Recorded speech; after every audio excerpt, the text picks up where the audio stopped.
ನೀವು ಗರ್ಭಿಣಿಯಾಗಿರುವಾಗ ನಿಮ್ಮ ಪ್ರತಿಯೊಂದು ಭಾವನೆಯೂ ಕೂಡ ನಿಮ್ಮ ಹೊಟ್ಟೆಯಲ್ಲಿರುವ ಮಗುವಿನ ಮೆದುಳಿನ ಬೆಳವಣಿಗೆಯ ಮೇಲೆ ಪ್ರಭಾವವನ್ನು ಬೀರ್ತಾ ಇರುತ್ತೆ.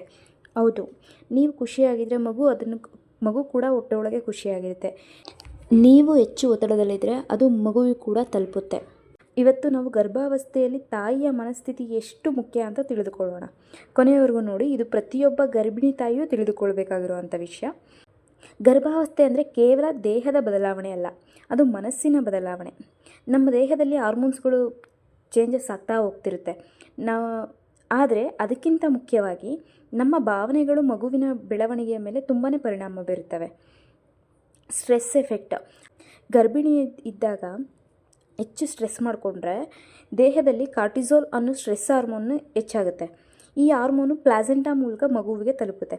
ಎಕ್ಸಾಂಪಲ್ ಹೇಳ್ಬೇಕಂತಂದರೆ, ಒಬ್ಬ ತಾಯಿ ನಿರಂತರವಾಗಿ ಅಂದರೆ ಕಂಟಿನ್ಯೂಸ್ ಆಗಿ ಭಯ ಅಥವಾ ಆತಂಕದಲ್ಲಿ ಇದ್ದಾರೆ ಅಂತಂದರೆ ಅದು ಎಫೆಕ್ಟ್ ಆಗುತ್ತೆ ಮಗುವಿನ ಮೇಲೆ ಇನ್ ಫ್ಯೂಚರು. ಯಾವ ರೀತಿ ಅಂದರೆ, ಮಗು ಹುಟ್ಟಿದ ಮೇಲೆ ಹೆಚ್ಚು ಅಳೋವಂಥ ಸ್ವಭಾವ ಇರಬಹುದು ಅಥವಾ ಹೆಚ್ಚು ಸೆನ್ಸಿಟಿವ್ ಆಗಿರ್ಬೋದು. ಈ ರೀತಿ ಇರುತ್ತೆ. ಅಂದರೆ ತಾಯಿ ತಪ್ಪು ಮಾಡ್ತಿದ್ದಾಳೆ ಅಂತ ಅರ್ಥ ಅಲ್ಲ ಇದು, ಆದರೆ ಮನಃಶಾಂತಿ ತುಂಬಾ ಮುಖ್ಯವಾಗಿರುತ್ತೆ. ಶಾಂತ ಸ್ವಭಾವ ಮೇಂಟೈನ್ ಮಾಡೋದು ತುಂಬಾ ಒಳ್ಳೆಯದಾಗಿರುತ್ತೆ.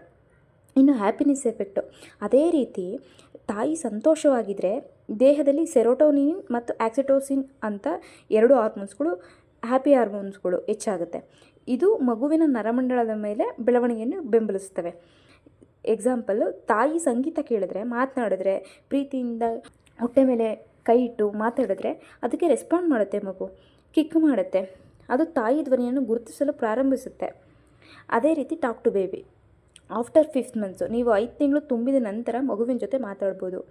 ಅಮ್ಮ ನಿನ್ನನ್ನು ತುಂಬ ಇಷ್ಟಪಡ್ತಾರೆ ಕಂದ, ನಾನು ನಿನ್ನ ಬರೋದಕ್ಕೋಸ್ಕರನೇ ಕಾಯ್ತಾ ಇದ್ದೀನಿ, ನಾವೆಲ್ಲರೂ ನಿನಗೋಸ್ಕರ ಕಾಯ್ತಾ ಇದ್ದೀವಿ, ನೀನು ಆರಾಮಾಗಿದೆಯಾ. ಇಂತಹ ಸಣ್ಣ ಸಣ್ಣ ಮಾತುಗಳು ಮಗು ಮತ್ತು ತಾಯಿ ನಡುವೆ ಬಾಂಧವ್ಯವನ್ನು ಬಲಪಡಿಸುತ್ತೆ. ಇನ್ನು ಪ್ರಾಕ್ಟಿಕಲ್ ಟಿಪ್ಸ್ ಅಂದರೆ, ನೀವೇನೇನು ಮಾಡಬಹುದು ಅಂತಂದರೆ, ಶಾಂತವಾಗಿರೋದಕ್ಕೆ. ಇದು ಮಗುವಿನ ಬೆಳವಣಿಗೆಯ ಮೇಲೆ ಎಫೆಕ್ಟ್ ಆಗುತ್ತೆ. ಅಂದರೆ ನೀವು ಒಳ್ಳೆಯ ರೀತಿಯಲ್ಲಿ ಪ್ರಾಕ್ಟೀಸ್ ಮಾಡ್ಬೋದು. ಪ್ರಾಕ್ಟಿಕಲ್ ಟಿಪ್ಸು: ದಿನಕ್ಕೆ 10 ನಿಮಿಷ ಶಾಂತವಾಗಿ ಕುಳಿತುಕೊಂಡು ಉಸಿರಾಡಿ, ವ್ಯಾಯಾಮ ಮಾಡಿ, ಚಿಕ್ಕ ಚಿಕ್ಕ ವ್ಯಾಯಾಮ ಮಾಡಿ, ಒಳ್ಳೆಯ ಸಂಗೀತ ಕೇಳಿ, ಪಾಸಿಟಿವ್ ಮಾತುಗಳನ್ನ ಕೇಳಿ ಮತ್ತು ಆಡಿ. ಹೆಚ್ಚು ನೆಗೆಟಿವ್ ಸುದ್ದಿಗಳು, ಈ ಟಿ ವಿ ನೋಡೋದು, ಸೀರಿಯಲ್ಗಳು ನೋಡೋದು, ಇದನ್ನು ಸ್ವಲ್ಪ ಅವಾಯ್ಡ್ ಮಾಡಿ. ನಿಮಗೆ ಖುಷಿ ಕೊಡುವಂಥ, ನೀವೇನಾದರೂ ಫ್ರೀಯಾಗಿದ್ದರೆ ನಿಮಗೆ ಖುಷಿ ಕೊಡುವಂಥ ಹೊಸ ಕೆಲಸಗಳು, ನಿಮ್ಗೆ ಯಾವುದ್ರಲ್ಲಿ ಇಂಟ್ರೆಸ್ಟ್ ಇದೆ ಮತ್ತು ನಿಮ್ಮ ಪಾಪು ಯಾವ ರೀತಿ ನಿಮಗೆ ಇನ್ ಫ್ಯೂಚರಲ್ಲಿ ಬೇಕು ಅನ್ನೋದು ಇರುತ್ತೆ. ಆ ರೀತಿ ಇವಾಗ ನೀವು ಪ್ರಯತ್ನ ಪಡ್ತಾಯಿದ್ರೆ ಅದು ನಿಮ್ಮ ಮಗುವಿನಲ್ಲಿ ಆಟೋಮೆಟಿಕ್ಕಾಗಿ ಇನ್ ಫ್ಯೂಚರು ಬರೋ ಚಾನ್ಸಸ್ ಜಾಸ್ತಿ ಇರುತ್ತೆ. ಇನ್ನು ಪರಿಪೂರ್ಣ ಗರ್ಭಾವಸ್ಥೆ ಅಂತದ್ದು ಆ ಥರ ಯಾವುದೂ ಇರಲ್ಲ. ಕೆಲವೊಮ್ಮೆ ಕೋಪ ಬರುತ್ತೆ, ಕೆಲವೊಮ್ಮೆ ಅಳು ಬರುತ್ತೆ, ಮೂಡ್ ಸ್ವಿಂಗ್ಸ್ ಆಗೋದು ಕಾಮನ್ನು. ಇದಕ್ಕೆ ಮೆಡಿಟೇಷನ್ನು, ಪ್ರಾಣಾಯಾಮ ಮಾಡೋದು ತುಂಬಾ ಒಳ್ಳೆಯದು. ಇದೆಲ್ಲ ಸಹಜ. ಅಂದರೆ ಹೆಚ್ಚು ದಿನಗಳು ಶಾಂತವಾಗಿರಲು ಪ್ರಯತ್ನಿಸಿ. ನಿಮ್ಮ ಮಗು ನಿಮ್ಮ ಹೃದಯದ ಧ್ವನಿಯನ್ನು ಕೇಳ್ತಾ ಇರುತ್ತೆ. ನಿಮ್ಮ ಹಾರ್ಟ್ಬೀಟ್ ತುಂಬಾ ಚೆನ್ನಾಗಿ ಕೇಳಿಸ್ತಾ ಇರುತ್ತೆ ನಿಮ್ಮ ಮಗುವಿಗೆ. ಗರ್ಭಾವಸ್ಥೆ ಒಂದು ಪವಿತ್ರ ಪ್ರಯಾಣ. ನೀವು ಈಗಲೇ ನಿಮ್ಮ ಮಗುವಿನ ಭವಿಷ್ಯವನ್ನು ರೂಪಿಸ್ಬೋದು ಟಾಕ್ ಟು ಬೇಬಿ ಮೂಲಕ. ನಿಮಗೇನಾದರೂ ಟಾಕ್ ಟು ಬೇಬಿ ಬಗ್ಗೆ ಫುಲ್ ಡೀಟೇಲ್ ವಿಡಿಯೋ ಬೇಕು ಅಂತಂದರೆ ಕಮೆಂಟ್ನಲ್ಲಿ ಟಾಕ್ ಟು ಬೇಬಿ ಅಂತ ಕಮೆಂಟ್ ಮಾಡಿ. ಈ ವಿಡಿಯೋ ನಿಮಗೆ ಉಪಯುಕ್ತ ಅನಿಸಿದ್ರೆ ಲೈಕ್ ಮಾಡಿ, ಶೇರ್ ಮಾಡಿ ಮತ್ತು ಇನ್ನಷ್ಟು ಪ್ರೆಗ್ನೆನ್ಸಿ ಟಿಪ್ಸ್ಗೋಸ್ಕರ ಸಬ್ಸ್ಕ್ರೈಬ್ ಮಾಡ್ಕೊಳ್ಳಿ. Thank you for watching.